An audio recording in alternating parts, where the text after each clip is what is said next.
रोमांच की तलाश में दो पुरुष और तीन महिलाएं शहर से बाहर आए ताकि अपनी लंबे समय से चाही हुई। हर किसी के चेहरे पर उत्साह झलक रहा था और आने वाले रोमांचक सफर को लेकर वे बेहद उत्सुक थे। जल्द ही वे पहले तेज बहाव वाले क्षेत्र में पहुंचे। राफ्ट मानो धकेली जा रही हो बड़ी रफ्तार से आगे बढ़ने लगी। सब लोग तेज धार के झटकों से मिलने वाले रोमांच का भरपूर मजा ले रहे थे। हर खतरनाक हिस्से को पार करते ही सब खुशी से चिल्ला उठते। आपसी सहयोग से वे एक एक कर सभी तेज धार वाले हिस्सों को सुरक्षित पार कर लेते हैं। लगता है सब कुछ उनकी उम्मीदों के मुताबिक ही हो रहा था। रात में सब लोग अलाव के चारों ओर बैठकर शराब पीते और बातें करते हैं। केवल राफ्टिंग गाइड दाहू ही शराब को हाथ नहीं लगाता। इस पर दोनों महिलाएं उसका मजाक उड़ाती हैं कि उसे रोमांस समझ में नहीं आता। बातचीत के दौरान लिसा पास में शौच के लिए जाने का सोचती है। शराब के नशे में मैनसन उसकी पीठ को घूरता रहता है, फिर उठकर कहता है कि उसे भी जाना है और बुरी नीयत से उसके पीछे पीछे चला जाता है। तभी अचानक किसी साथी की चीख सुनाई देती है। तीनों घबराकर आवाज की दिशा में दौड़ते हैं। पता चलता है कि लिसा के सिर में चोट लगी है और खून बह रहा है। डॉक्टर होने के नाते जॉय उसे लिटाता है और पूछता है कि आखिर हुआ क्या। मैनसन पास ही खड़ा रहता है। कुछ देर बाद मैनसन लौटकर अफसोस के साथ बताता है कि रेडियो में बिल्कुल भी बैटरी नहीं है, बाहरी दुनिया से संपर्क संभव नहीं। सबसे नजदीकी नंबर 6 रेंजर स्टेशन तक पहुंचने में कम से कम 2 घंटे लगेंगे। लेकिन जॉय के अनुसार स्थिति बेहद गंभीर है। हम 2 घंटे इंतजार नहीं कर सकते। उसकी हड्डी टूटी हो सकती है, खून बहना शुरू हो जाएगा। एक ही रास्ता है, तुरंत रेंजर स्टेशन जाकर मदद मांगना। बोझ कम करने के लिए वे सिर्फ जरूरी सामान लेते हैं, यहाँ तक कि खाना भी नहीं लेते और रात में ही निकल पड़ते हैं। रास्ते में लिसा को तेज झटके दौरे आने लगते हैं। सब घबरा जाते हैं। जॉय समझ जाता है कि यह मिर्गी का दौरा है। वे लिसा को हल्के से उठाकर करवट से लिटाते हैं, दबाव कम करते हैं और उल्टी होने से बचाने की कोशिश करते हैं। थोड़ी देर में उसकी हालत संभल जाती है, लेकिन आगे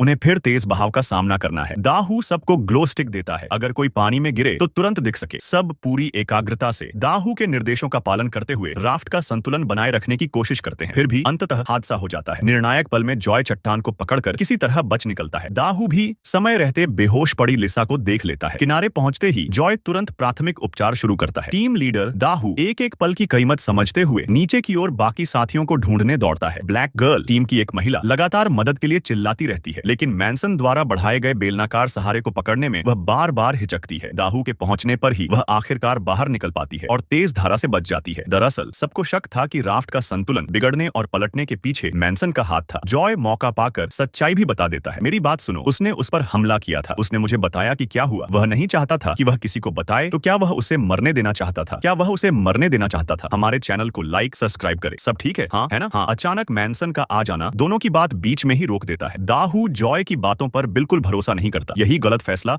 आगे चलकर त्रासदी का कारण बनता है। पूरी रात की मशक्कत के बाद सुबह होते होते वे नंबर 6 झील रेंजर स्टेशन की पहाड़ी के नीचे पहुंच जाते हैं। फोन करने के 15 मिनट के भीतर हवाई चिकित्सा सहायता आ सकती है, लेकिन रास्ते में ही मैनसन अचानक दाहू को रोक लेता है। वह जानना चाहता है कि पिछली रात जॉय ने आखिर क्या कहा था। क्या सबको उस पर शक हो गया है?